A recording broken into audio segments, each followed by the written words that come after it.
আজকের এই অনুষ্ঠান করতে গিয়ে আমার মনে হচ্ছে যে 2011 সালের আগে যে রাজনীতির প্রেক্ষাপট ছিল, যে ছবিটা বাংলার মানুষ বারবার করে দেখতে অভ্যস্ত হয়ে গিয়েছিল বাই দ্য ওয়ে, সেটা হচ্ছে বন্ধ। সেই বন্ধ আজকে আবার বাম সংগঠন ডাকলেন, বাম ট্রেড ইউনিয়নের দাবি, সারা ভারত জুড়ে বন্ধের ডাক দেওয়া হলো। এবং এই সারা ভারত জুড়ে যে বন্ধের ডাক দেওয়া হলো তার মিশ্র প্রতিক্রিয়া বিভিন্ন জায়গায় পড়েছে। বামকর্মী সমর্থকেরা তারা রাস্তায় নেমেছেন, মিছিল করেছেন। আমরা বিভিন্ন জায়গায় দোকানপাট বন্ধ করে দেওয়ার ক্ষেত্রে তাদের আবেদন আমরা শুনেছি। আবার অন্যদিকে আমরা যেটা দেখতে পেলাম যে পুলিশ কিন্তু এই বন্ধের বিরোধিতা তারা করলেন, রাস্তায় জমায়েত তারা সরালেন, বাম নেতাকর্মীদের তারা গ্রেপ্তার করলেন, গাড়িতে তুললেন এবং অনেক জায়গায় ফিজিক্যাল কলিশন, যেটা মানে একদম শারীরিক একটা সংঘাত, সেই সংঘাতের ছবিও আমরা দেখলাম। তো একেবারে প্রথম জেলার যে ছবি ধরা পড়ল, বিভিন্ন জেলার আমাদের প্রতিনিধিদের যে ছবি ধরা পড়লো আজকের বন্ধের, আমি দাবির বিষয় পরে আসছে, কিন্তু প্রথম জেলার কি প্রতিক্রিয়া ধরা পড়লো আমি একবার আপনাদেরকে প্রতিবেদন আকারে দেখাবো। দেখুন।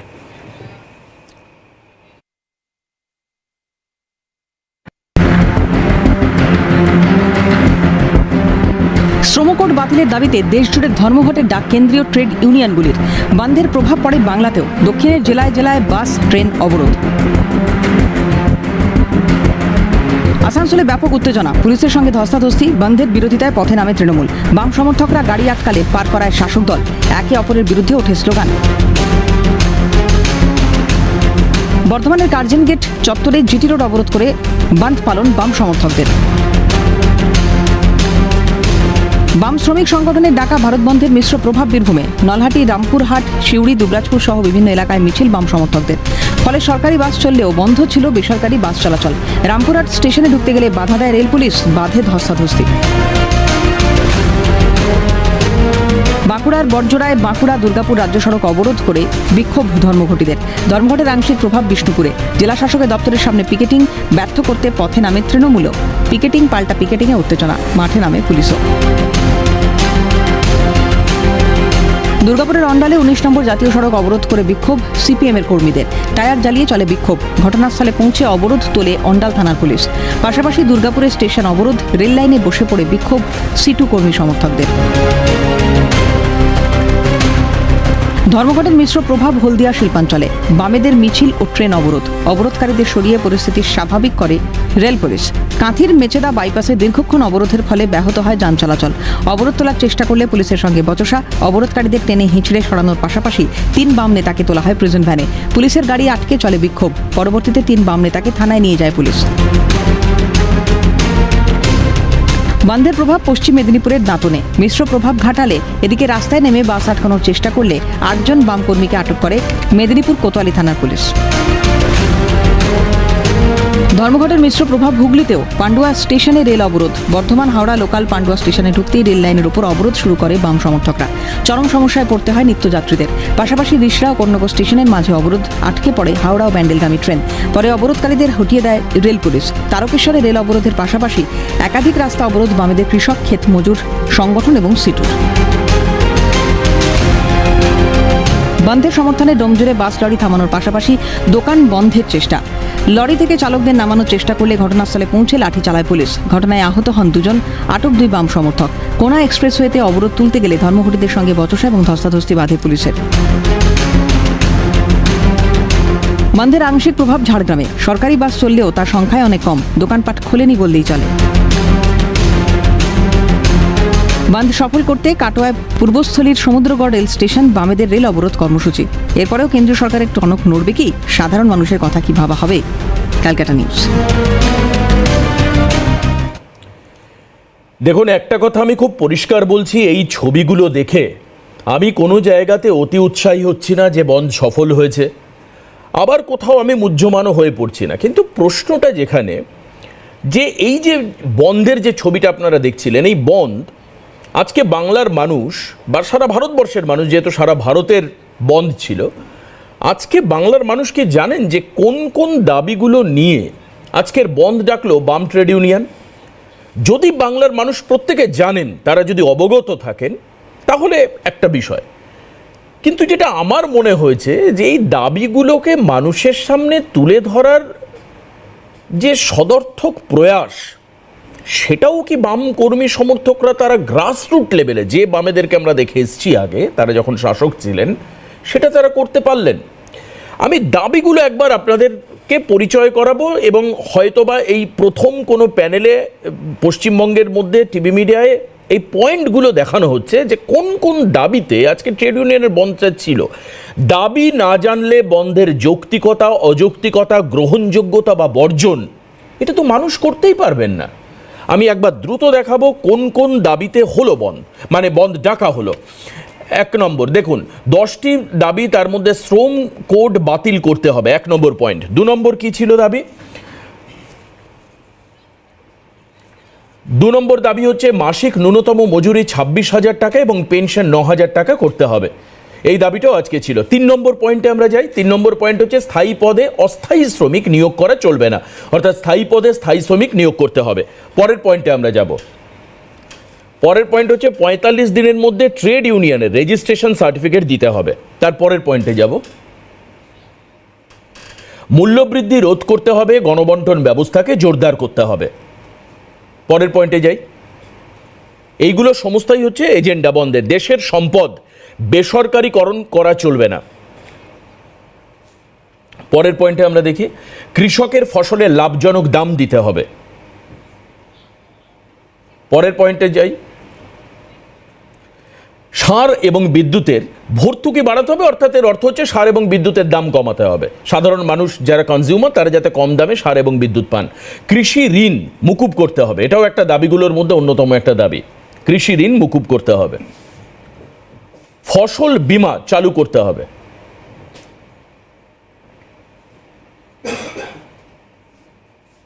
বিদ্যুৎ সংশোধনী বিল 2022 বাতিল করতে হবে, এই দাবিও ছিল আজকের যে বন্ধ হলো সেই দাবিতে। স্মার্ট মিটারের নামে বিদ্যুৎ বন্টন ব্যবস্থাকে বেসরকারীকরণ করা চলবে না। এবং আরেকটা গুরুত্বপূর্ণ পয়েন্ট যেটা আছে সেটা হচ্ছে যে কাজের অধিকারকে মৌলিক অধিকার হিসাবে স্বীকৃতি দিতে হবে। এরপরেই আছে সমস্ত শূন্য পদে নিয়োগের যেরকম একটা দাবি রয়েছে, পাশাপাশি 100 দিনের কাজকে 200 দিনের কাজ করতে হবে এবং মজুরি দৈনিক 600 টাকা করতে হবে। শহরে এই প্রকল্প চালু করতে হবে। পাশাপাশি বনাঞ্চল অধিকার আইন কঠোরভাবে কার্যকরী করতে হবে। এই আইন সংশোধনের নামে বনাঞ্চলে বসবাসকারীদের অধিকার কেড়ে নেওয়া চলবে না। বিনামূল্যে শিক্ষা, স্বাস্থ্য, পানীয় জলের অধিকারকে স্বীকৃতি দিতে হবে।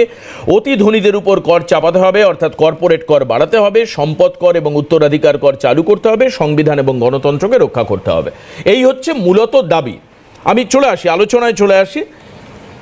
এই যে দাবিগুলো, এগুলো বামেদের মানে একাধিক দাবি। এর মধ্যে যেটা আমার মনে পড়ছে, 2011 সালের আগে যখন বাম এখানে শাসন ব্যবস্থায় শাসক হিসাবে কাজ করছেন, সেই সময়কারও বেশ কিছু দাবি আজকের এই একাধিক দাবির মধ্যে আছে। এটা একদম পরিষ্কার, বাম নেতারা রয়েছেন তারা বলতে পারবেন। এবার এই দাবির নিরিখে, দাবিগুলো পূরণ করবার নিরিখে তারা আজকে সারা ভারতব্যাপী একটা বন্ধ ডাক দিলেন। অর্থাৎ বাম সংস্কৃতিতে বন্ধের একটা গুরুত্বপূর্ণ অবস্থান আছে বলে বামপন্থীরা মনে করছেন এবং আজকেও তারা বন্ধ করেছেন। প্রশ্নটা কোথায়? প্রশ্নটা একটু অন্য জায়গায়, সেটা মোহাম্মদ সেলিম পরিষ্কার করে দিয়েছেন। সেই প্রশ্নটা হচ্ছে, মোহাম্মদ সেলিম বলছেন আজকে যে এই বন্ধের যে দাবিগুলো সেগুলো মূলত কেন্দ্র সরকারের বিরুদ্ধে দাবি। আমাদের প্যানেলটা আজকে এখানে দাঁড়িয়ে কেন্দ্র সরকারের বা কেন্দ্রীয় শ্রম আইনের পরিবর্তন বা তার সংশোধনীর জন্য এই সমস্ত দাবিগুলো। তাহলে রাজ্যের বিভিন্ন জায়গায় তৃণমূল কংগ্রেসের কর্মী সমর্থকেরা এবং পুলিশ তারা এই বন্ধকে বিফল করবার সর্বাত্মক চেষ্টা করলো কেন? এখানে দুটো প্রশ্ন আসবে। এক, কি বন্ধের বিরোধী অবস্থান তৃণমূলের, নাকি অন্যদিকে কেন্দ্রের সঙ্গে গট আপ সেট আপ? এই প্রশ্ন আসবে। উল্টো দিক থেকে এই প্রশ্ন আসবে যে শ্রমিকদের বর্তমান অবস্থান নিয়ে কি তৃণমূল তাহলে খুশি? কারণ যে দাবি বামেরা করছে একদম সম্পূর্ণ রাজনীতির বাইরে বেরিয়ে দেখতে গেলে এগুলো কি তৃণমূল কংগ্রেসের বা একজন সাধারণ মানুষের দাবি নয়। শ্রমিকদের শ্রম আইন, শ্রমনীতি, শ্রমিকদের অবস্থা, কৃষকদের অবস্থা আজকে কোন জায়গায় দাঁড়িয়ে রয়েছে, এই জায়গা নিয়েই আমরা আসতে হবে রাজ্যের অবস্থান। তবে দ্রুত আমি পরিচয় করানোর আগে মোহাম্মদ সেলিম কি বলেছেন একবার শোনাবো আপনাদের। পূর্ব সারা খেটে খাওয়া মানুষের, লুটেরাদের বিরুদ্ধে সকাল থেকে বৃষ্টির মধ্যে ভিজে পিকেটিং হয়েছে, অবরোধ হয়েছে। ব্যাংক, বিমা, দোকান, বাজার, পরিবহন, কলকারখানা, স্বাভাবিক কাজকর্ম সেখানে যথেষ্ট ক্ষতিগ্রস্ত হয়েছে। এমনকি আমাদের রাজ্যে এমন অবস্থা হয়েছে যে পুলিশকে দিয়ে দুপুরে কলেজ খোলাতে হচ্ছে, কলেজে গেট খোলাতে হচ্ছে। পশ্চিমবঙ্গের তৃণমূল কংগ্রেস, তৃণমূলের সরকার, তৃণমূল দল এবং তাদের পোষিত পুলিশ একটা বড় অংশ নক্কারজনক ভূমিকা ছিল। তার রাজনীতি মোদী সরকারের বিরুদ্ধে গোটা দেশব্যাপী সাধারণ ধর্মঘট। কথা বলে না, সেটাকে একটু ঘুরিয়ে বললে মোদির চেয়ে দিদির দরদ বেশি। নম্বর বাড়াতে হবে তাকে হোম মিনিস্ট্রির কাছে। যারা আজকে ঘটনাচক্রে এই অনুষ্ঠানে উপস্থিত হয়েছেন তারা প্রত্যেকে রাজনীতির আঙিনার মানুষ, অর্থাৎ তারা সরাসরি রাজনৈতিক দলের রিপ্রেজেন্টেটিভ। আমার কাছে এটা দুর্ভাগ্যের বিষয় যে আজকে অরাজনৈতিক কোনো ব্যক্তিত্ব নেই যাকে আমি অনুষ্ঠানটা শুরু করতে পারতাম। কিন্তু তবুও আমি পরিচয় করে দিই যারা আমাদের সঙ্গে রয়েছেন। অরিজিৎ বক্সি আমাদের সঙ্গে রয়েছেন, বিজেপি মুখপাত্র, স্বাগত জানাবো। সঙ্গে রয়েছেন চন্দন চ্যাটার্জি, বাম মুখপাত্র, সিপিএম নেতা। আমাদের স্টুডিওতে রয়েছেন চন্দন ঘোষ চৌধুরী, জাতীয় কংগ্রেস মুখপাত্র। আর স্টুডিওর বাইরে আমাদের সঙ্গে অনলাইনে সুদীপ রাহা রয়েছে, টিএমসি মুখপাত্র। সবাইকে আমি স্বাগত জানাই। সরাসরি বামেদের আন্দোলন, কেন্দ্রনীতির পরিবর্তন, আর অন্যদিকে তৃণমূলের বন্ধকে বিফল করার চেষ্টা, অর্থাৎ তিনটি রাজনৈতিক দল একেবারে সরাসরি এর সঙ্গে যুক্ত। খানিকটা একেবারে সাধারণ মানুষ বা শ্রম আইন নিয়ে চন্দনদা সরাসরিভাবে এই বন্ধের মধ্যে ইনভলভ নন, মানে তার রাজনৈতিক দল বা কংগ্রেসের বিরুদ্ধে কোনো অভিযোগ আসছে না। অর্থাৎ আমার মনে হয় এই পার্সপেক্টিভে দেখতে গেলে চন্দনদাকে দিয়ে শুরু করাটা উচিত। চন্দনদা, একদম এই যে শ্রমিক একটা বড় সংখ্যক মানুষ, কৃষক বড় একটা সংখ্যক মানুষ যারা দীর্ঘদিন ধরে বিভিন্ন রাজনৈতিক দল বলে আসছে এদের দাবি দাবাগুলোকে ঠিকঠাক মতো গুরুত্ব দেওয়া হয় না। কেন্দ্রের বিরুদ্ধে এই অভিযোগ আছে, আপনারা কেন্দ্রে বিরোধী দল হিসাবে রয়েছেন। যে দাবিগুলো বামেরা করছে, আমি নৈতিকভাবে বামকে সমর্থন করতে বলছি না বা ইন্ডি জোটফোট বলে এখন অনেকে অনেক কথা বলতে, আমি সেইখানে আসছি না। এই দাবিগুলো এবং শ্রমিকদের যে বর্তমান অবস্থা, কৃষকদের যে বর্তমান অবস্থা, সঙ্গে যুক্ত রয়েছে কি বিদ্যুতের দাম, স্মার্ট মিটার বসানো, যেটা নিয়ে বামেরা অলরেডি আন্দোলন করছে। এই যে জায়গাগুলো যেখানে সাধারণ মধ্যবিত্ত এবং নিম্নবিত্ত মানুষের ওপর এই সিদ্ধান্তগুলোর প্রভাব এসে পড়ছে। আমি আপনার কাছে জানতে চাইব, বনকে সমর্থন আপনি নাও করতে পারেন, কিন্তু দাবির ক্ষেত্রে নীতি এবং আদর্শের প্রশ্ন আসছে। এই ক্ষেত্রে আপনার সমর্থনটা ঠিক কোন জায়গায়? দেবাশিস, একেবারে শুরুতে বলি, আমি একটু রেকটিফাই করে নিই যে 10টি দল আজকে এই আন্দোলনের ডাক দিয়েছে এই শ্রম কোডের বিরোধিতা করে। তার মধ্যে কিন্তু আইএনটিইউসি, আমাদের যে শ্রমিক সংগঠন, আমাদের সমর্থিত শ্রমিক সংগঠন, অনেকেই ভুল করেন। শ্রমিক সংগঠন এবং ছাত্র সংগঠন অনেক ক্ষেত্রে তাদের ওনারশিপ মাদার অর্গানাইজেশনে থাকে না। আমাদের যদিও ছাত্র সংগঠনের ওনারশিপ আছে, কিন্তু শ্রমিক সংগঠন সাধারণভাবে, তার কারণ সরকারে যদি আমরাও থাকি তাহলে আইএনটিইউসি তার বিরুদ্ধে বহুবার আমাদের কেন্দ্রীয় সরকার বা রাজ্য সরকারের বিরুদ্ধে আন্দোলন করেছে। এই ঘটনাগুলো প্রমাণ করে যে আজকে একটা স্বতন্ত্র ভূমিকা থাকে শ্রমিক এবং শ্রমিক আন্দোলনে শ্রমিকের দাবি দেওয়ার ক্ষেত্রে। সুতরাং তুমি যদি সরকারি পারভিউ চাও সেটা একটা দিক, আর একটা দিক থেকে শ্রমিকদের দাবি দেওয়া। কিন্তু আমরা ঠিক যে জায়গায় দাঁড়িয়ে আছি সেখানে দেখতে হবে যে এই দুটো ঘটনা কোন জায়গাটাতে সম্পৃক্ত হয়ে গেছে।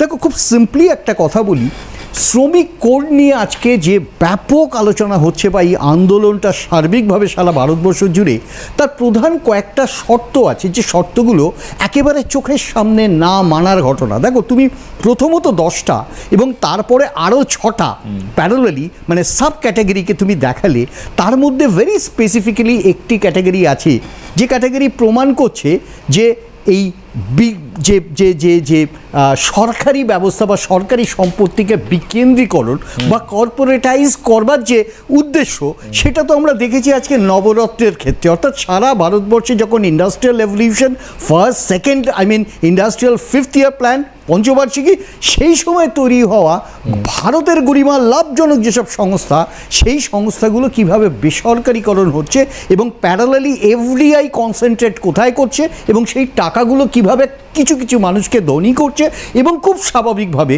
একদম বিলিনিয়াস ক্লাব প্রতি বছরে লাফিয়ে বাড়ছে। আর ঠিক ততটাই ডিফারেন্স তৈরি হচ্ছে। তুমি দেখবে আমরা ইকোনমিতে একটা পরিষ্কার কথা বলি যে মিডল ক্লাস সার্ভাইভাল, এই মিডল ক্লাস সার্ভাইভালের একটা বড় কোয়েশ্চেন হয়ে গেছে যে আজকে তারা সার্ভাইভ করবে কিনা, কারণ একেবারে নিম্ন শ্রেণী আর একেবারে উচ্চ শ্রেণী একটা কনসেন্ট্রেটিং ইকোনমি চালু হচ্ছে। এবার আমি তোমাকে দ্বিতীয় প্রশ্নে আসছি, যেটা একেবারে সোজা বা ভাবনার বিষয়। সেটা হলো একটা দাবি এখানে আছে মনরেগা। তুমি জানো এই দাবিতে আমার ধারণা সম্ভবত তৃণমূলও তো এই দাবিটাই করে এসছে এবং এই দাবিটাকে আমরা সামনে রেখেছিলাম 2005-এ আমরা ইমপ্লিমেন্ট করেছি। আজকে দেখা যাচ্ছে যে তার মধ্যে বেশ কয়েকটি প্রশ্ন উঠেছে। সেটা টাকা ডিস্ট্রিবিউশন তো একটা ঘটনাই, তার সাথে প্যারালালি তার যে পলিসিসগুলো, সে পলিসি প্যারালাইজেশনে ভুগছে এবং আমরা বারবার বলছি যে অর্থনৈতিক সমৃদ্ধিকরণের জন্য সেটা 200 দিন করা হোক এবং তার চার্জেসগুলো বাড়ানো হোক। সেটা কিন্তু এক একটি করে ঘটনা, তা একটা সময় কম্বিনেশন করে এত বড় আন্দোলনটা হয়েছে। দ্বিতীয় প্রশ্নটা হচ্ছে আরবান এমপ্লয়মেন্টের ক্ষেত্রে কি স্কিম হতে পারে, অর্থাৎ মনরেগাটা তো রুরাল, আরবানের ক্ষেত্রে কি হতে পারে। এটা একটা নির্দিষ্ট প্রপোজাল আমরা কিন্তু জমা করেছি। অর্থাৎ প্রত্যেকটার ক্ষেত্রে কিন্তু শ্রমিক আন্দোলন যেটা করা হয়েছে, কেন্দ্রীয় সরকারকে কনসার্ন বারবার করা হয়েছে, প্রত্যেকটা রেজলিউশন দেওয়া হয়েছে। তুমি জানো ওই সারের যে প্রশ্নটা, এমআরপির যে প্রশ্নটা বা মিনিমাম যে প্রাইস অফ মিনিমাম প্রাইসের যে প্রশ্নটা, সেই প্রশ্নটা বা মিনিমাম ওয়েজেসের যে প্রশ্নটা, এগুলো আমরা কনসেন্ট্রেট করেছি, প্রত্যেকটা জায়গায় প্রপোজ করেছি, কেন্দ্রের সাথে কথা বলেছি এই আমাদের শ্রমিক সংগঠনগুলো সম্মিলিতভাবে, কিন্তু তার কোনো রকম বাহ্যিক ব্যবহার হয়নি। সুতরাং আমি তোমাকে এখানে বলে শেষ করি, আমার কাছে সব থেকে বড় অবাক বিষয় হচ্ছে যে আন্দোলনগুলো সবকটা এলিমেন্ট নিয়ে দিল্লিতে দাঁড়িয়ে তৃণমূল কংগ্রেস রাজ্যের আমাদের সাথে, অর্থাৎ ট্রেড ইউনিয়নের ক্ষেত্রে আমাদের সাথে একভাবে গলা মিলিয়েছে এবং বারবার আমরা একটা আন্দোলন যেগুলো সংগঠিত করি সেখানে তৃণমূলের সহায়তা। আমি আজকে একটু অবাক হয়ে গেলাম, আজকে পুলিশ যেটা কন্ট্রোল করতে পারত, তৃণমূল কংগ্রেসের কর্মীরা রাস্তায় নেমে কি প্রমাণ করবে? একদম একটা গ্রেট কোয়েশ্চেন এখানে তৈরি হয়ে গেল। এটা একটা পলিটিক্যাল ক্রাইসিস। চন্দনদার এই প্রশ্নটা অত্যন্ত গুরুত্বপূর্ণ। তৃণমূল কংগ্রেসের রাজনৈতিক এই অবস্থান ঠিক কোথায় ছিল? পুলিশের একটা বিষয়, কিন্তু তৃণমূলের আজকে কর্মীরা জলপাইগুড়িতে, হুগলিতে, শিলিগুড়িতেও খুব সম্ভবত, আমার যদি ভুল না হয়, সিঙ্গুর এলাকাতে একাধিক জায়গায় আজকে তৃণমূল কর্মী সমর্থকরা, সুদীপকেও আমি বলবো, তারা নামলেন, তারা মল খোলালেন, তারা কমপ্লেক্স খোলালেন, দোকানের শাটার তুলে দিলেন, ব্যাংক খুলিয়ে দিলেন। অর্থাৎ বামেদের রাজনৈতিক অবস্থানকে নস্যাৎ করবার একটা চেষ্টা হলো। আমার কথা হচ্ছে বামেদেরকে নস্যাৎ করতে গিয়ে কোথাও এই যে শ্রমিক, সাধারণ মানুষ এবং এই যে মিডল ক্লাস পিপল, যেটা চন্দনদা বলছেন যে মিডল ক্লাস ক্রাইসিসের মধ্যে দিয়ে আমরা চলছি, এদের ক্ষতি হলো না তো? মানে আন্দোলন তো সবসময় জনমানুষের দাবিকে সামনে রাখে, সেখানে বন্ধকে অকৃতকার্য হিসাবে প্রমাণ করার ক্ষেত্রে তৃণমূলের কি অবস্থান? আমি সুদীপের থেকে উত্তর নেওয়ার আগে সরাসরি কেন্দ্রের নীতি বারবার কেন্দ্রকে জানানো সত্ত্বেও কেন গুরুত্ব দেওয়া হচ্ছে না? বিজেপির একেবারে অবস্থান এটা যে সবকা সাথ সবকা বিকাশ, বারবার করে মুখ্যমন্ত্রী, প্রধানমন্ত্রী বিভিন্ন মঞ্চে, প্রচার মঞ্চে, এমনকি এই রাজ্যেও যখন এসছেন পূর্বে ভোট প্রচারের ক্ষেত্রে তিনি বলেছেন। তাহলে আমার কথা অরিজিৎদার কাছে প্রশ্ন, এই যে সবকা সাথ আমি মেনে নিলাম, কিন্তু সবকা বিকাশের ক্ষেত্রে এই পয়েন্টগুলোকে কি করে অস্বীকার করা যায়? আপনি এই প্রাইস ইন্ডেক্সের কথা বলুন বা ন্যূনতম মজুরির কথা বলুন, অথবা কৃষকে এই সারের দাম মারাত্মক হারে বেড়েছে, আমরা সাধারণ কৃষকদের সঙ্গে কথা বলেছি, সেই দাম বেড়েছে। অন্যদিকে রাজ্যের এই সুদীপ আজকে অনুষ্ঠানে রয়েছে, একাধিক জায়গায় মনরেগার টাকা না দেওয়া, বিদ্যুতের মূল্যবৃদ্ধি, বেসরকারিকরণ, এই যেটা চন্দনদা গুরুত্ব দিলেন, বেসরকারিকরণ, ধনী মানুষের পয়সা বাড়ছে প্রতিদিন, কর্পোরেট ট্যাক্সের ক্ষেত্রে ব্যাপক ছাড় দেওয়া হচ্ছে, যার ফলে আমি হয়তো বা এর কোনো সুদূর প্রভাবী প্রভাব থাকতে পারে বা কোনো এফেক্ট অবশ্যই আছে, কিন্তু সাধারণ মানুষের সঙ্গে তো ঠিকঠাক যে যোগ্য ব্যবহার যেটা মানুষ আশা করেন একজন প্রান্তিক মানুষ, সেটা কি তারা পাচ্ছেন? মানে এই দাবিগুলোর যদি আমি সত্যাসত্য ধরি, নাকি আপনি মনে করবেন এই দাবিগুলো সম্পূর্ণ অনৈতিক, বেবুনিয়াদ? না দেবাশিসদা, আমি প্রথমেই তোমাকে ধন্যবাদ জানাই যে আজকে সন্ধেবেলা আজকে এই বামেদের ধর্মঘট এই বিষয়ের উপর অনুষ্ঠানটা না করলে হয়তো সত্যি একটা ধর্মঘট মানে ঘোষিত ধর্মঘট আসতো, চলে যেত, পশ্চিমবঙ্গের মানুষ জানতেই পারতো না যে ধর্মঘটটা কে ডাকলো, কেন ডাকলো, কী জন্য ডাকলো, তাতে কি পেলাম, কিছুই জানা যেত না।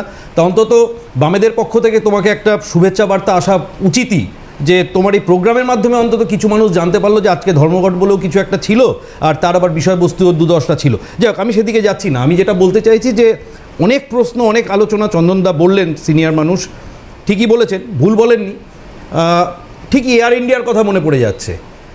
এয়ার ইন্ডিয়ার যখন প্রাইভেটাইজেশনের আগে অ্যানুয়াল বাজেটটা পাবলিশ হয়েছিল, আমি আগে যদি জানতাম আমি ওই ব্যালেন্স শিটটা নিয়ে আসতাম, আমার কাছে ছিল, আমি জানতাম না বলে আনতে পারিনি।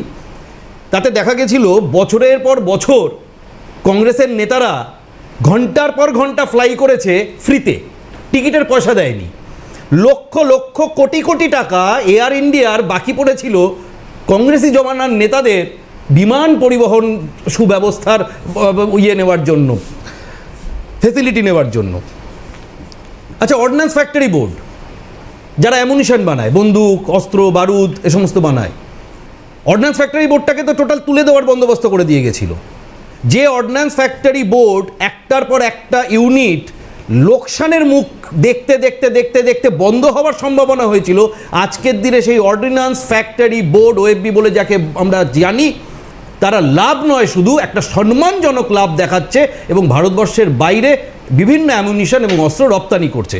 এটা গেলে একটা দিক। এর আমি একটা ইন্ডাস্ট্রিয়ালাইজেশনের একটা ছোট্ট উদাহরণ দিলাম। আমি আরেকটা কথা বলতে চাই। এই যে কৃষকদের কথা বলা হয়েছে, সারের কথা তুমি একটু আগে বললে, ঠিকই সারের দাম বেড়েছে, এটা অস্বীকার করার তো কোনো জায়গা নেই। সারের দাম খোলা মার্কেটে যথেষ্ট বেড়েছে। এখন সারের যে ইনগ্রেডিয়েন্টগুলো, বেশ কিছু ইনগ্রেডিয়েন্ট আছে যেটা আমাদের এখানে ইম্পোর্ট করতে হয়, আনতে হয় বাইরে থেকে, যার উপর আমাদের বা ভারতবর্ষের সরকারের মুদ্রার যে নিয়ন্ত্রণ সেটা লাগু হয় না, বা সেই ক্যাপাসিটি আমাদের নেই যে আমরা সম্পূর্ণভাবে ইম্পোর্টটাকে অফ করে দিয়ে নিজেরা তৈরি করে ফেলবো। যদিও এর জন্য যে আমাদের কেন্দ্রীয় সরকারের যে বারে বারে মোদিজি বলেছেন যে ভোকাল ফর লোকাল, অর্থাৎ আমরা স্থানীয় জায়গায়, অর্থাৎ দেশেই পণ্য উৎপাদনের দিকে সর্বাধিক ফোকাস করছি, যাতে এই ধরনের যে ডিপেন্ডেন্সি এটা আগামী দিন আমরা কাটিয়ে উঠতে পারি। বহুলাংশে কাটিয়ে ওঠা হয়েছে। কিন্তু তোমাকে আমি একটা ছোট্টই, তুমি এই ব্রেকে যাওয়ার আগে এই যে কথাটা বলছিলে যে কৃষকদের দুরবস্থা, আমি বলি একটা ছোট্ট রিপোর্ট, এটা ওয়াইডলি অ্যাভেলেবেল, আমি রিপোর্টটা ডাউনলোড করে রেখেছিলাম, হঠাৎ করে খুঁজে দেখলাম। কেন্দ্রীয় সরকার বিগত 24-25 আর্থিক বর্ষে রাগি শস্যের উপর, রাগি এবং রবি শস্যের উপর যে এমএসপি প্রোভাইড করেছে, এমএসপি মানে মিনিমাম সাপোর্ট প্রাইস, কৃষকদের কাছ থেকে তাদের উৎপাদিত ফসল যে ন্যূনতম মূল্য সরকারকে দিতেই হবে, যে ন্যূনতম মূল্য কৃষকেরা পাবেই ওই ফসল বিক্রি করলে, এবং যেটা সরকার প্রোভাইড করে কৃষকদের। রবি শস্যে পার কুইন্টালে 596, বিগত 20 বছরের মধ্যে এটা হায়েস্ট মিনিমাম সাপোর্ট প্রাইস যেটা কেন্দ্রীয় সরকার কৃষকদের দিয়েছে। খারিফ শস্যের উপর 820 টাকা পার কুইন্টাল। আমি এরকম আরও কিছু বলতে পারি, কিন্তু আমি লম্বা করতে চাই না লিস্ট। অর্থাৎ বিগত 20 বছরের মধ্যে কৃষকদের তাদের যে উৎপাদিত ফসল, এটা যেমন একদিকে ঠিক তাদের প্রোডাকশন কস্ট বাড়ছে, সারের দাম বাড়ছে বলে তাদের বেশি ইনভেস্ট করতে হচ্ছে, অপরদিকে তাদের যাতে এই অসুবিধাটা তাদের জন্য ফ্যাটাল না হয়ে যায়, তাদের জন্য প্রাণঘাতী না হয়ে যায়, কেন্দ্রীয় সরকার কিন্তু সর্বোচ্চভাবে তাদের পাশে দাঁড়াবার চেষ্টা করে যাচ্ছে তাদের এই মিনিমাম সাপোর্ট প্রাইসটা প্রোভাইড করার মধ্যে দিয়ে। তাদের এই সারের বৃদ্ধির জন্য যে ক্ষতি সেটা অনেকাংশে মেকআপ হয়ে যাচ্ছে এই মিনিমাম সাপোর্ট প্রাইস পাওয়ার জন্য। আজকে যদি আমরা পশ্চিমবঙ্গের কথা ভাবি, পশ্চিমবঙ্গে 2001 থেকে 2007 মধ্যে 3537 জন চাষি আত্মহত্যা করেছিল। মনে রাখতে হবে তখন লেফট ফ্রন্ট গভর্নমেন্ট চলছিল। 3537 জন চাষি, তার মধ্যে শুধুমাত্র 2007 সালে 1102 জন কৃষক আত্মহত্যা করেছিলেন নিজের ফসলের ঠিকমতো তারা বিক্রি করতে পারেননি, তাদের ফসল তাদের মাঠে বা গোলায় পচে গেছিল। তার মধ্যে পুরুষ ছিল 878 জন, 224 জন ছিলেন মহিলা কৃষিজীবী। সেই জায়গায় আজকে 34 বছর পশ্চিমবঙ্গ, যাকে সোনার বাংলা বলা হতো, যার মাটি শস্য শ্যামলা সুজলা সুফলা, সেখানে কৃষকদের প্রোটেকশন দিতে পারেনি। আমলাশলে কৃষকদের ওই পিঁপড়ের ডিম খেয়ে ক্ষুধা নিবারণ করতে হয়েছিল। আজকে তারা ভারতব্যাপী ডাক দিয়েছে কি না, কৃষকের পাশে দাঁড়াবার জন্য, সারের দাম কমাবার জন্য ভারতব্যাপী হরতাল। তা ভারত না হোক, পশ্চিমবঙ্গের বুকে কি হরতাল হয়েছে? আমি তো সারাদিন কোর্ট কাছারি সবের মধ্যেই ছিলাম কাজকর্মে, আমি তো টের পেলাম না কলকাতার রাস্তায় বিশেষ কিছু। আর যে গাড়িগুলো ওই টানা হ্যাচড়া চলছিল, একটা কথা খুব পরিষ্কার, বন্ধের এফেক্ট কলকাতার রাস্তায় না থাকুক, কলকাতার টেলিভিশনের চ্যানেলে ছিল। কারণ একটু আগে তুমি যে কথাটা বলছিলে না, যে তৃণমূল কংগ্রেস বিরোধিতা করেছে, মোটেও নয়, একদমই নয়। তৃণমূল কংগ্রেস ওই ছোট্ট 10-20-20 জন গিয়ে রাস্তা বন্ধ করছে, তাদের গিয়ে ধাক্কাধাক্কি করে। তৃণমূল কংগ্রেস মানে আমি পুলিশকেও বলছি, আজকের দিনে পুলিশ এবং টিএমসি কর্মীর মধ্যে কোনো তফাৎ নেই। টিএমসি কর্মীদের উপর যা নির্দেশ মুখ্যমন্ত্রী দেন, প্যারালালি পুলিশের উপর সেই নির্দেশ, কারণ উনি ওনাদেরও পার্টির ওয়ার্কার মনে করেন, কোনো আলাদা কিছু নয়। তো সেই জায়গা থেকে এটা খুব একটা প্ল্যানফুলি ওই 2-10 গুটি কয়েক বামেদের উপর একটু ধাক্কা ধাক্কি, চড় চাপড় এসব করে মিডিয়া কভার করবে, তাতে করে সামনে বিধানসভা নির্বাচন আছে। ঠিক যে কারণে সুজনবাবুকে ওই যাদবপুরের দুবারের এমএলএ উড়িয়ে নিয়ে এসে দমদমে নামানো হয়েছিল, ভোটটা যাতে কাটতে পারেন, ঠিক একই ইকুয়েশন। বামেদের একটু হাওয়া দেওয়া, টিভির ক্যামেরার সামনে নিয়ে আসা, একটু ওরা মারধর খাচ্ছে, চড়থাপ্পড় খাচ্ছে, একটু ইয়ে করা, একটু সহানুভূতির হাওয়া যাতে তাদের গায়ে গতরে লাগে, এটা তৃণমূল কংগ্রেসের অবদান রয়েছে এর পিছনে। হাস্যকর বিষয় হলো, বামেদের ডাকা এই ধর্মঘট, তার সবচেয়ে বড় বিরোধিতা করেছেন কে? এলডিএফ সরকার, কেরালার মুখ্যমন্ত্রী পিনারাই বিজয়ন, বামের। তিনি, তার সরকার সার্কুলার জারি করেছে, কোনো সরকারি কর্মী যদি আজকে অ্যাবসেন্ট হন, তার ব্রেক অফ সার্ভিস হবে, তার চাকরি জীবন থেকে একদিনের বিচ্ছেদ হবে। একদম। আমি দাদা একটা বিরতি নেব, বিরতির পরে আমি সুদীপের কাছে যাব। সুদীপ, তাহলে কি বামেদেরকে প্রিভিলেজ দেওয়া উদ্দেশ্য ছিল? একাধিক জায়গায় মনরেগা নিয়ে, বিদ্যুৎ নিয়ে, একটু আগে চন্দনদাও বললেন যে দিল্লিতে যখন বিভিন্ন আন্দোলন হয়েছে, তৃণমূল কংগ্রেস তারা কংগ্রেসের পাশে দাঁড়িয়ে বা ট্রেড ইউনিয়নগুলোর পাশে দাঁড়িয়ে, যেটা কংগ্রেস সমর্থিত, তার পাশে দাঁড়িয়ে তারা এই দাবিগুলোর সপক্ষে গলা ফাটিয়েছে, চিৎকার করেছে। যেটা তথ্য দিচ্ছেন অরিজিৎ দাস, সেখানে মনে হচ্ছে যে সবটাই খুব ভালোভাবে চলছে, কিন্তু এটাও তো বাস্তব। এই যে ভোকাল ফর লোকাল কথাটা বললেন, আমাকে সেদিন এক কাপড়ের দোকানদার বন্ধু বলছিলেন, কাপড় জামা উনি বেচতেন, বলছেন দোকানের বিক্রি বাট্টা যে কতটা কমেছে দেবাশিস, সেটা বলে বোঝানো যাবে না। আগে যদি 100 টাকার বিক্রি হতো, আজ বিক্রির পরিমাণ 10-এ এসে দাঁড়িয়েছে, অর্থাৎ 90% বিক্রি কমেছে। তার কারণটা কি? ওর প্রথম যেটা কথা সেটা হচ্ছে অনলাইন সেলিং হচ্ছে এক, দ্বিতীয়ত বিভিন্ন বড় বড় বস্ত্র বিপণী এবং বস্ত্র প্রস্তুতকারক সংস্থা, অর্থাৎ যাদেরকে আমরা বলি ব্র্যান্ড, তারা এখন বিভিন্ন লোকাল টেরিটরিতে তাদের বিরাট বিরাট মল তৈরি করছে, শপিং মল তৈরি করছে, কমপ্লেক্স তৈরি করছে, একদম ইন্টেরিয়ারে, মানে শুধু আরবান বেস নয়, একেবারে গ্রামগঞ্জের দিকে, মফস্বলে, জেলাতে জেলাতে বড় বড় সুপার মার্ট তৈরি হচ্ছে, কমপ্লেক্স তৈরি হচ্ছে, সুপার মার্কেট তৈরি হচ্ছে। এর জন্য আমরা প্রায় শেষ। তাহলে এই প্রান্তিক মানুষের সংখ্যা কত এবং তাদের যে উপর যে প্রভাব পড়ছে এবং সংসারগুলো যেভাবে আর্থিক দৈন্যতায় ভুগছে, সেই বক্তব্য আমি ভাবছিলাম যে আমার মোবাইল বন্দি করে একটা অনুষ্ঠানে রাখবো, কিন্তু রাখা হয়নি, এটা আমার দুর্ভাগ্য। পরবর্তী সময় অবশ্যই আমার চেনা আমি বক্তব্যটা শোনাবো, গায়ের কাটা শিউরে উঠবে যে প্রান্তিক দোকানদার, ব্যবসায়ী যারা লোকাল ডোমেনে ব্যবসা করে খেত, তাদের ব্যবসা আজকে কিচ্ছু নেই, কিচ্ছু নেই। এই বাস্তবতাকে আমরা অস্বীকার করি কি করে? এই ক্ষেত্রে কেন্দ্রীয় নীতি কতটা কার্যকারী হয়েছে অরিজিৎ বাবু হয়তো এড়িয়ে গেলেও, সাধারণ মানুষের কিন্তু অভিযোগের তীর হচ্ছে ওই আম্বানি আদানির প্রতি। কেন্দ্র সরকার এদের খুল্লম খুল্লা ছাড় দিচ্ছে, আর বিভিন্ন জায়গায় এরা ব্যবসা করে প্রান্তিক মানুষকে শেষ করে দিচ্ছে। এই প্রশ্ন কতটা সুদীপরা দেখছে? কারণ আজকে আন্দোলনের নামার মধ্যে দিয়ে মনে হলো না যে মানে বন্ধকে বন্ধ করবার অবস্থানের থেকে ঠিক এই প্রান্তিক মানুষের কথা কীভাবে ভাবছে সুদীপরা, আমরা শুনবো। বামেদের একটা জায়গায় ত্রুটি হয়েছে, এই দাবিগুলো মানুষের সামনে স্পষ্টভাবে বামেরা কতটা তুলে ধরতে পেরেছেন, অন্ততপক্ষে মিডিয়ার সামনে তো সেইভাবে প্রচারের আলোয় আসেনি। আমি আমার দিকটা বলতে পারি। আজকে দাবিগুলো যদি মানুষের সামনে তুলে ধরা হতো, তাহলে সুদীপদের বিরুদ্ধেই মানুষ আজকে প্রশ্ন করতেন যে এই দাবির বিরুদ্ধে বন্ধকে বিফল করবার কেন চেষ্টা তৃণমূল কংগ্রেস কর্মী সমর্থকেরা রাস্তায় নেমে করছে। সুদীপ, এটা তো একেবারে সরাসরি জনবিরোধী হয়ে গেল অনেক ক্ষেত্রে। মানে যেমন বিদ্যুতের দাম বৃদ্ধি ধরো, বা সারের দাম যে বাড়ছে, তোমরাও বহুবার বলেছো, বহুবার দিল্লিতে তোমরা আন্দোলন করেছো সর্বভারতীয় স্তরে, তাহলে আজকে কেন বন্ধকে সমর্থন করলে না? দেখুন, আমরা প্রথমেই বলি, এক দশক ধরে সারা বাংলায় মমতা বন্দ্যোপাধ্যায় বন্ধের যে সংস্কৃতি, সেই সংস্কৃতিকে কার্যত বিলুপ্ত করে দিয়েছেন। মমতা বন্দ্যোপাধ্যায় মনে করেছেন যে এই বন্ধ কখনোই সাধারণ মানুষের পক্ষে হতে পারে না। সিপিএম মুখে খেটে খাওয়া মেহনতি মানুষের কথা বলে, অথচ সিপিএম ভাবে না যে একটা বন্ধ হলে প্রথম যারা আক্রান্ত হন, প্রথম যাদের পেটে লাথি মারা হয়, যাদের থালায় ভাত নুন ভাতটুকু জোটে না, তারা কিন্তু এই মেহনতি শ্রমজীবী মানুষ, তাদের সবচেয়ে বড় অসুবিধে হয়। আমার বলার পরে সিপিএম এর প্রতিনিধি নিশ্চয়ই বলবেন বা বলছেন আজকে সারাদিন ধরে সিপিএম এর বক্তব্য যে মমতা বন্দ্যোপাধ্যায় বিরোধী নেত্রী থাকাকালীন ৭৩টা বন্ধ করেছিলেন। তাহলে আমার কথা হচ্ছে যে শাসক হিসেবে আত্মপ্রকাশ করবার আগে ২০০৯ সালে রেলমন্ত্রী থাকাকালীন মমতা বন্দ্যোপাধ্যায় বলেছিলেন যে বন্ধের সিদ্ধান্তগুলো ভুল ছিল। তাহলে মমতা বন্দ্যোপাধ্যায়কে কি আজকে বিরোধী নেত্রী হিসেবে ফলোয়ার হলো সিপিএম? মমতা বন্দ্যোপাধ্যায়কে ফলো করতে হচ্ছে সিপিএম কে, প্রথম কথা। ২ নম্বর কথা, আজকের বন্ধ সাধারণ মানুষ ব্যর্থ করেছে। সাধারণ মানুষ জানেনই না যে কিসের বন্ধ, এই বন্ধটা খানা মাথায় দেয়, কেন বন্ধ, সিপিএম সেই পর্যন্ত পৌঁছতেই পারে না। মানে সাধারণ মানুষকে জলপাইগুড়ি বা শিলিগুড়িতে তৃণমূল পার্টি অফিস থেকে তৃণমূলের পতাকাগুলো ভাড়া করে নিয়ে এসেছিল। আমি শেষ করি। সুদীপ, আমি সেই ছবিগুলো একটু দেখাবো, আমার প্রডিউসারকে আমার বলবো বলার পাশাপাশি দেখা। আমি উত্তর দিতে তৃণমূলের পতাকা নিয়ে সাধারণ মানুষ গিয়েছিল কি? আমার বলো বলো বলো বলো ভাই, বলো বলো। আমি অবাঞ্ছিতভাবে, মানে ছবিটা আমার একদম চোখে বাজছে বলে আমি বললাম। হ্যাঁ, ঠিক আছে, ছবিগুলো একটু দেখাও পাশে। হ্যাঁ, আমি শুধু বলবো যে মানুষ এই বন্ধকে ব্যর্থ করেছেন শুধু নয়, মানুষ এটা আবার আজকে প্রমাণ করে দিয়েছেন যে সাধারণ মানুষ ধর্মঘট বন্ধের পক্ষে নয়।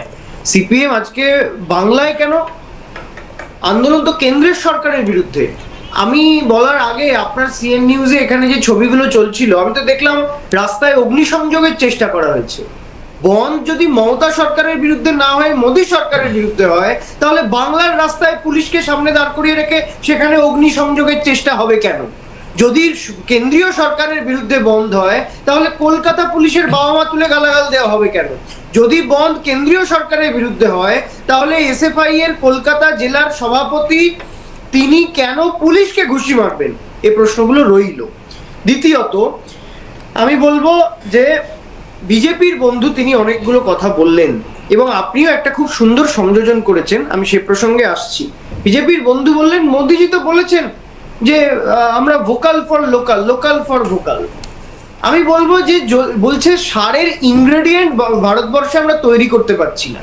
তাহলে আমার প্রশ্ন রইল বিজেপির বন্ধুর কাছে, আপনার বিশ্বগুরু, আপনার ঈশ্বরের দূত নরেন্দ্র মোদী, যিনি সারা ভারতবর্ষকে নাকি বিশ্বের দরবারে এমন জায়গায় নিয়ে গেছেন, সারা বিশ্ব তাকে প্রণাম করে নাকি বিশ্বগুরু বলে, সেই বিশ্বগুরু যে স্লোগান দিয়েছেন মেড ইন ইন্ডিয়া, বিশ্বগুরু যে স্লোগান দিয়েছেন ভোকাল ফর লোকাল, তাহলে সেই স্লোগানগুলো বিগত ১ দশক ধরে নরেন্দ্র মোদীর সরকার শুধু স্লোগানেই থেকে গেছে, কার্যক্ষেত্রে আসলে ব্যর্থ হয়েছে। সেটা বিজেপির প্রতিনিধি এখানে বসে কার্যত স্বীকার করে নিয়েছেন। তার কারণ সারের ইনগ্রেডিয়েন্ট অন্য দেশ থেকে আনতে হচ্ছে।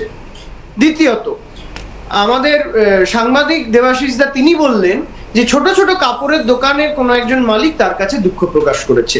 ভালো, সত্যি কথা, একদম বাস্তব সত্য। তার কারণ আপনি স্মরণ করে দেখুন, ২০১৪ সালের আগে, খুব সম্ভবত ২০১২ ডিসেম্বর বা ২০১৩ এই সময়টায়, তার আগে মানে মমতা বন্দ্যোপাধ্যায় যখন কেন্দ্রের সরকার থেকে সমর্থন তুলে নিলেন, রান্নার গ্যাসের দাম বৃদ্ধি সহ আমাদের ইস্যু ছিল কি, ফরেন ডাইরেক্ট ইনভেস্টমেন্টের আমরা বিরোধিতা করছি। ফরেন ডাইরেক্ট ইনভেস্টমেন্টের কংগ্রেস সরকার পক্ষে ছিল, তৃণমূল কংগ্রেস বিরুদ্ধে ছিল। আমরা সেই বিরোধিতা করে কংগ্রেস সরকারের ওপর থেকে সমর্থন তুলে নিলাম। পরবর্তীতে আমরা দেখলাম বিজেপি সরকার এসে সেই কংগ্রেসের ছেঁড়া জুতোয় পা গলালো এবং সেখানে কংগ্রেসের কি ভূমিকা, কংগ্রেস স্পষ্ট করে এখনো পর্যন্ত বলতে পারছে না যে আমাদের এফডিআই এর সিদ্ধান্ত ভুল ছিল এবং আজকে বিজেপি যে এফডিআই এর সিদ্ধান্ত নিচ্ছে আমরা তার চূড়ান্ত বিরোধিতা করতে পারবে না। তার কারণ বিজেপিকে 2014 ভারতবর্ষের কেন্দ্রে এই রাস্তা প্রশস্ত করে দিয়েছে ভুলের পর ভুলের মাধ্যমে কংগ্রেস। এটার জন্য কংগ্রেস দায়ী, কংগ্রেস সেই দায় এড়িয়ে যেতে পারে না। রইল বাকি কেরালার কথা। বাংলার সিপিএম নেতা নেত্রীরা অনেক বড় বড় কথা বলছেন, কিন্তু কেরালায় সিপিএম আন্দোলন করলো কি? কেরালায় সিপিএম এর যারা সরকারি কর্মচারী সংগঠনের ইউনিট, তারা কি কেরালার বামফ্রন্টের সরকারের বিরুদ্ধে আন্দোলন করতে পারলো? না, পারলো না। তার কারণ সার্ভিস ব্রেক করা হবে, আগের দিন রাত্রির বেলায় নোটিশ দিয়ে দেওয়া হলো। অর্থাৎ প্রশাসক সিপিএম তারা কিন্তু ধর্মঘটকে কেরালাতেও সমর্থন করছে না। অর্থাৎ তাহলে আমি এই প্রশ্ন দেবাশিস দার কথা সূত্র ধরে তুলে দেবো যে কেরালার সিপিএম বলছে, কেরালার সিপিএম কি তাহলে জনবিরোধী আর ভারতবর্ষের সিপিএম কি তাহলে খুব জনতার পক্ষে? উত্তর হচ্ছে না। খুব গুরুত্বপূর্ণ। সুদীপ, সুদীপ, আমি একটু চন্দনদা থেকে উত্তরগুলো নিয়ে নিচ্ছি। এক মিনিট দেবাশিস দা, বাকিরা অনেকটা বলেছেন, আমি একটু জাস্ট দুটো প্রশ্ন অ্যাড করব। তুমিও নানা করে অনেকটাই বললে। সিপিএম কংগ্রেসের কাছে আমি দুটো প্রশ্ন অ্যাড করব। বিজেপি বিরোধী মুখ হিসেবে তারা কথা বলে। আজকে নদিয়া জেলার পরিযায়ী শ্রমিকরা উড়িষ্যাতে 11 জন শ্রমিক আমাদের আটকে প্রশ্ন করেছেন একবারও। আমি প্রশ্ন করবো, এমজি এনআরজিএস নিয়ে আন্দোলন দিল্লির বুকে তৃণমূল কংগ্রেস অভিষেক বন্দ্যোপাধ্যায়ের নেতৃত্বে করেছিল, কোথায় ছিল কংগ্রেস সিপিএম? আমি প্রশ্ন করব যে বাংলায় আজকে নীতি আয়োগের যে ম্যাপ প্রকাশিত হয়েছে, সেখানে বাংলার ম্যাপকে দেখানো হচ্ছে বিহার হিসেবে। অর্থাৎ পশ্চিমবঙ্গকে খুঁজতে গেলে আপনাকে বিহারের ম্যাপে ঢুকে খুঁজতে হচ্ছে। না, এর উত্তর তো অবশ্যই আমি বুঝতে পেরেছি। এটা নিয়ে তো আমরাও খবর করছি যে পশ্চিমবঙ্গের ম্যাপের জায়গায় বিহারের ম্যাপ দেখা হচ্ছে, তথ্য পশ্চিমবঙ্গের রয়েছে, সেটা ঠিক না। আমি শুধু উদ্দেশ্য হচ্ছে তৃণমূল কংগ্রেস সরকারকে মেলাইন করা, পুলিশকে ইনস্টিগেট করা এবং বাংলায় গন্ডগোল করা। আচ্ছা, বেশ। না, চন্দনদার উত্তর দেওয়ার আগে আমি জাস্ট একটা জায়গায় একটু ধরে দিই। আমি একটা মিনিট, আমি একটা ছবি দেখাই যেখানে আজকে সুদীপ বলছে যে পুলিশকে চড় মারা হয়েছে। আমি সুদীপকে আরেকটি অনাকাঙ্ক্ষিত, অনভিপ্রেত, অবাঞ্ছিত আরেকটি ছবি দেখাবো, যেখানে আইনের রক্ষক যেটা পারেনি না করতে, রাস্তার ওপরে বন্ধ সমর্থককে চড় মারছেন।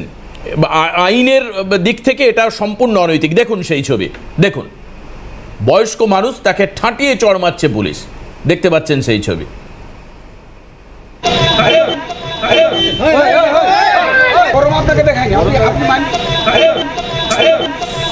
বেশ বেশ, এই ছবিটাও প্রত্যাশিত নয়। পুলিশের কাজ তাকে গ্রেপ্তার, যদি তিনি কিছু করতেন তাকে গ্রেপ্তার করা এবং তাকে আইনের সামনে নিয়ে আসা, সেটা হলো না। আর আরেকটা জায়গা সুদীপ আসছে, আরেকটা জায়গা আমার খুব কানে লাগলো তোমার বক্তব্যে। তুমি বলছো যে এই আন্দোলনে আগুন জ্বালানো হয়েছে রাস্তায়। আমার আজকে আরেকটা ছবি মনে পড়ছে, সেটা বলে আমি চন্দনদার কাছে যাব। 21-এর বিধানসভা ভোটে তৃণমূল প্রার্থী তালিকা সামনে নিয়ে আসলো যে কোন জায়গায় কোন কোন বিধায়ক দাঁড়াবেন। সেদিন রাত 1টা পর্যন্ত রাস্তা অবরোধ ছিল। কারা করছেন? তারা তৃণমূলের প্রার্থীপদ পাননি বলে রাস্তায় টায়ার জ্বালানো হলো, কিছু কিছু জায়গায় গাড়ি ভাঙচুর করা হলো, ট্রেন অবরোধ করা হলো, রাস্তায় গাছ ফেলে দিয়ে আমরা অফিস থেকে ফেরতের সময় বাড়ি ফিরেছিলাম 2:30-এর সময়, আমার মনে আছে। এগুলো করা হলো, একাধিক জায়গায় আগুন জ্বালিয়ে দেওয়া হলো। কেন? তার কারণ কিছু তৃণমূলের প্রার্থী মনে করছেন, মানে পদপ্রার্থী মনে করছেন, তারা জনসেবার সুযোগ পেলেন না, প্রার্থী তালিকায় তাদের নাম নেই, তারা করলেন। এবং সুদীপ জানে এরপর উত্তর 24 পরগনার কয়েকটি জায়গায় প্রার্থীর নামও পরিবর্তন করা হয়ে গেল। মানে এই যে ঘটনাগুলো নিয়ে আমি চন্দনদার কাছে আসবো। চন্দনদা, মূল দাবি প্রেক্ষিত অরিজিৎদা বলতে চাইবেন, চন্দনদাও পাল্টা বলতে চাইবেন, কিন্তু তার আগে প্রথম আপনাদের অবস্থান এবং সবার বক্তব্য আপনি শুনেছেন। দেখো দেবাশিস, 7টা থেকে 7:45 পর্যন্ত শুধু বন্ধ, একজন বিজেপির প্রতিনিধি আছেন, তাদের বিরুদ্ধেই এই বন্ধ, এ নিয়ে কোনো প্রশ্ন নেই। ফলে তার উত্তর আমার প্রশ্নের আগেই তিনি উত্তর দিয়েছেন। বাজার থেকে দেখে ফেসবুক থেকে দেখে এইসব বলেন। তৃণমূল কংগ্রেস তারা সত্যি তো আজকে প্রমাণ করলো যে যদি মোদিজির সর্দি হয় কোনো কারণে, তোলো এখানে নবান্নে কাউকে একটা ওষুধ খেতে হয়, এটা তারা প্রমাণ করেই ছাড়লো। কারণ এটাই বাকি ছিল, আমরা বারবার বলছিলাম, কিন্তু এখন বোঝা গেল যে এটা তারা প্রমাণের জন্য উঠে পড়ে লেগেছে। ফলে আমি কারুর বক্তৃতার সময় কোনো কথাই বলিনি। আমি আশা করব যে আপনারা এগুলোকে রাজনৈতিক বিভিন্ন পয়েন্ট ব্যবহার করতে পারেন, লাল রঙের পতাকা যেহেতু, কিন্তু যে দাবিগুলো নিয়ে আজকে ছিল, প্রথমে তুমি যা বলেছো, প্রথমে তোমার কথার উত্তর দিই, কোনো মিডিয়াতেই এটা দেখানো হয়নি, যে একদম অ্যাবসলিউটলি কারেক্ট। ঠিকই তো, দেখো জগন্নাথের প্রসাদ বাড়ি বাড়ি যাবে, দীঘা বড় না জগন্নাথ বড়, এইটা দিলীপবাবুর বিয়ে করলেন, শুভেন্দুবাবু আবার সভাপতি থাকবেন কি থাকবেন না, নতুন সভাপতি হলেন, তার সঙ্গে কথা বলেন, এই নিয়েই তো দিন কেটে যায়। তার মাঝে দু চারটে ছোট ছোট বল বল বল বল বল, তোর মাকে ডাক, তোর মাকে ডাক, তোর বউকে ডাক, তার সঙ্গে মনোজিৎ, ছোট্ট ছোট্ট ছেলে, সুদীপ রাহারা চেনে হয়তো, সুদীপদেরও দেখলাম ছবি টবি বেরোয় এরকম ধরনের, যারা তৃণমূল ছাত্র পরিষদ বছরের পর বছর করে, এইসব নিয়ে ব্যস্ত ছিল। ফলে ঠিকই তো, সুদীপ রাহা আজকে তৃণমূল কংগ্রেসের হয়ে কেন ভাববে?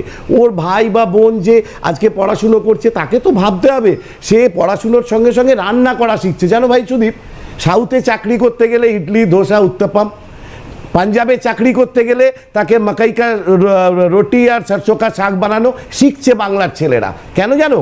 এখানে সরকারি যা চাকরি যেখানে ছিল পশ্চিমবাংলায়, সব চেটেপুটে খাটের তলায়, সব, এবং এমন খাটের তলায় যে সেই পার্থবাবু বাদ দিয়ে বাকি সবাই জেল থেকে বেরিয়ে গেলেন। কি সুন্দরটা! তোমাদের তো একটা দায়বদ্ধতা আছেই তৃণমূল কংগ্রেসের, যে কোনোভাবে বিজেপিকে বাঁচাতে হবে। বালুবাবু বাড়িতে কচি পাঁঠার ঝোল খান, মানিকবাবু বাড়ির দোতলা থেকে রাস্তা দেখছেন, সবাই যতগুলো এমএলএ ছিল এই চাকরি চুরিতে। আর মাঝখান থেকে দেখুন যারা যোগ্য চাকরি বাড়াত, তাদের বাদ দিয়ে দাগি যাদেরকে সুপ্রিম কোর্ট বললো টেন্টেড, ওই টেন্টেডদের হয়ে রাজ্য সরকার দাঁড়ায়। বলে সেই দলের প্রতিনিধি কি বলছেন ওটা খুব একটা ম্যাটার করে না। আমি আমার কাজের কথায় আসি, যে কেন্দ্রীয় সরকার যে শ্রমনীতি এনেছেন, সুদীপরা বাচ্চা ছেলে হয়তো পড়ে উঠতে পারেননি সবটা, যদি পড়েন নিজের ভবিষ্যতের কথা, নিজের ভাই বোনের কথা ভেবে দেখবেন যে 1 নম্বর আমাদের কথা ছিল একটাই, যে যেমন এখানে দিল্লি সরকার ব্যাংকে কোনো লোক নিয়েছে এত বছর ধরে, রেলগুলোতে কত পোস্ট ফাঁকা রয়েছে, একটার পর একটা অ্যাক্সিডেন্ট হচ্ছে, রেলে কেন 2.5 লক্ষ পোস্ট ফাঁকা থাকবে? পোস্ট অফিসগুলো ঢুকছে কেন লাইন দিয়ে দাঁড়িয়ে থাকবো? কেন ব্যাংকে গেলে ব্যাংকে লোক নেই বলে, লিঙ্ক নেই বলে, লোক নেই বলে আপনাকে এটিএমে পাঠিয়ে দিয়ে ই ব্যাংকিংয়ের জন্য করতে হবে? ব্যাংকে লোক নিয়েছেন। ফলে যা দিদি করেন, দাদা করেন, তাই দিদি এখানে করেন। আপনি কর্পোরেশনে যা লোক নিয়েছেন সুদীপ রাহার দল তৃণমূল কংগ্রেস টাকা খেয়েছে, হাইকোর্টে মামলা চলছে। মাস্টারিতে যা লোক নিয়েছেন সুদীপ রাহার দল তৃণমূল কংগ্রেস সব টাকা খেয়েছে, প্রত্যেকটা জায়গায় প্রমাণিত। ফলে দাদা দিদি একই আছেন এই পায়গায়। আমরা বলছি কন্ট্রাকচুয়ালি খাটিয়ে নিচ্ছেন অসংগঠিত শ্রমিক, এক জায়গায় আসতে পারছে না, হয়তো ছন্দপতন হবে নিয়েছিলাম। দেখুন, আম্বানির ছেলের বিয়েতে একটা গোটা গুয়েতামালা দেশের বাজেটটা পুরো খরচা হয়ে যাবে। আর আপনার আমার ছেলের বিয়ে হলে আপনি নাম কাটবেন, মাসি শাশুড়ির ছেলে দূরে থাকে, নাকি না নেমন্তন্ন করলে চলে। দেশের লোক বেশি দিন এটা মানতে পারবে, সবার তো স্বাদ হয়, ইচ্ছা হয়। 1% লোকের হাতে 39% সম্পদ গোটা ভারতবর্ষের, একা কংগ্রেস করে দিয়ে গেল। আপনি আসার পর পোর্টগুলো আদানিকে দিয়ে দিতে হলো কেন? সমস্ত পোর্টগুলো আদানিকে দিয়ে দিতে হবে, এয়ারপোর্টগুলো দিয়ে দিতে হবে, একটার পর একটা জায়গায় যা যেখানে আছে বেচে দিতে হবে। এমন অবস্থা, গতকাল আসামে 35,000 একর জমি শুধু আদানির বিদ্যুৎ কেন্দ্র হবে বলে সেখানকার যত মানুষ ছিলেন তাদেরকে বুলডোজার দিয়ে সরিয়ে দেওয়া হলো। ঠিক একই জিনিস সুদীপ রাহা এত কথা বলছে, ওর দিদি মালদায় আম গাছগুলোকে, বরন্ত আম গাছ যাতে ফল হয়, কেটে দিল, বাংলাদেশে বিদ্যুৎ দিয়ে যাবেন আদানিরা। তাহলে শুধু এদের উপকার হবে, আর আমার দেশের লোকের আমাকে 8 ঘন্টার জায়গায় 12 ঘন্টা কাজ করতে হবে। নতুন শ্রম কোডে উকিলবাবু আছেন, দেখে নেবেন, আমি ট্রাইব্যুনালে যেতে হবে। আমার প্রভিডেন্ট ফান্ডের টাকা মালিকরা একবারে ফেরত দিতে বাধ্য নয়, সে কবারে দেবে আমি জানি না। আপনি সারা জীবন চাকরি করার পর আপনার গ্র্যাচুইটি টাকার জন্য আপনি হাঁ করে ট্রাইব্যুনালে বসে থাকবেন। আমার শ্রমিকের এই ধর্মঘট করার অধিকার নেই? রবীন্দ্রনাথের শুধু ওরা কাজ করে নগরে প্রান্তরে এই বলে আউড়ে দিয়ে চলে যাব?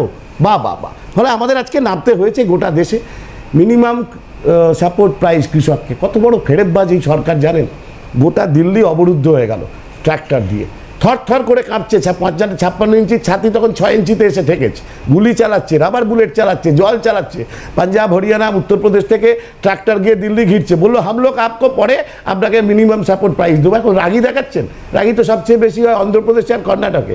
কর্ণাটকে যদি বিজেপি আসে তার জন্য রাগি পয়সা দিয়েছেন, আর অন্ধ্রপ্রদেশে দুদিকে তো এখন কোমরে দুটো ক্র্যাচের সরকার চলছে, ফলে দিতেই হবে। কিন্তু কোথায় গেল চাল, ডাল, বাকি সর্ষে, আখ, যেগুলো ভারতবর্ষের মধ্যে সবচেয়ে বেশি হয়, সেগুলো মিনিমাম সাপোর্ট প্রাইস আজ পর্যন্ত মন্ত্রী বলতে পারেনি, তো বিজেপির প্রতিনিধি কি বলবেন? আজ পর্যন্ত মিনিমাম সাপোর্ট প্রাইসের কোনো বিল পার্লামেন্টে পাস হয়নি। মানে কৃষকরা আজকে শুধু শ্রমিকদের ধর্মঘট ছিল না, আমি আবার বলছি কৃষকরাও সঙ্গে ছিলেন। অনেক আরো কয়েকটা কথা, 200 দিনের কাজ, দাঁড়ান, 100 দিনের কাজ কোন মুখে বলেন ভাই? টাকা চেটে পুটে শেষ করে দিলেন, 100 দিনের কাজের টাকা। আর কি সুন্দর এখন বলছেন বিজেপি বিরুদ্ধে কথা। আমরা তো কোনো আপনার টাকা মেরে দেওয়ার কথা বলিনি, আপনার এফআইআর গুলো দেখতে চাইনি, কজনকে জেলে পাঠিয়েছে বিজেপি তাও জিজ্ঞেস করিনি।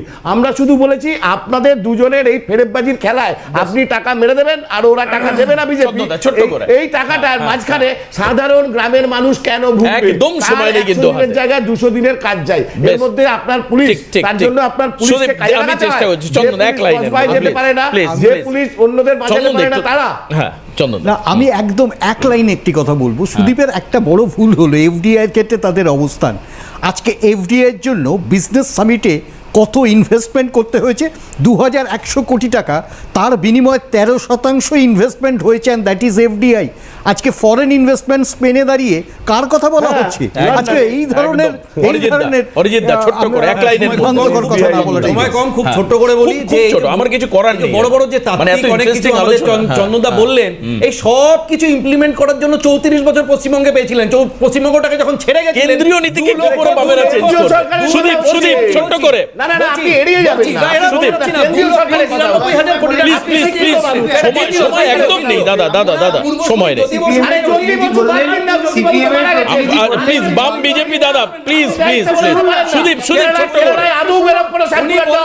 আচ্ছা বেশ, বেশ আচ্ছা সুদীপের একটা লাইন নেবো, একটা লাইন নাহলে আমাকে শেষ করে দিতে হবে। বেশ, আজকে হাতে সময় নেই, আমাদের একদম টাইমে শেষ করতে হবে। আমি অনেক ধন্যবাদ জানাবো সবাইকে, ধন্যবাদ জানাবো আজকের এই প্যানেলে উপস্থিত থাকবার জন্য। তবে আমাদের অবস্থান হচ্ছে সমাজের প্রান্তিক মানুষ, গরিব মানুষ, তাদের যে ন্যায্য যে দাবি, সেই দাবি যাতে পূরণ হয়। আজকে এখানেই শেষ করব আজকের এই হল্লাবোল, অবশ্যই এখানে শেষ করবো। এর পরবর্তী রয়েছে শিলাদিত্যের সঙ্গে আপনার কথা, সঙ্গে থাকুন।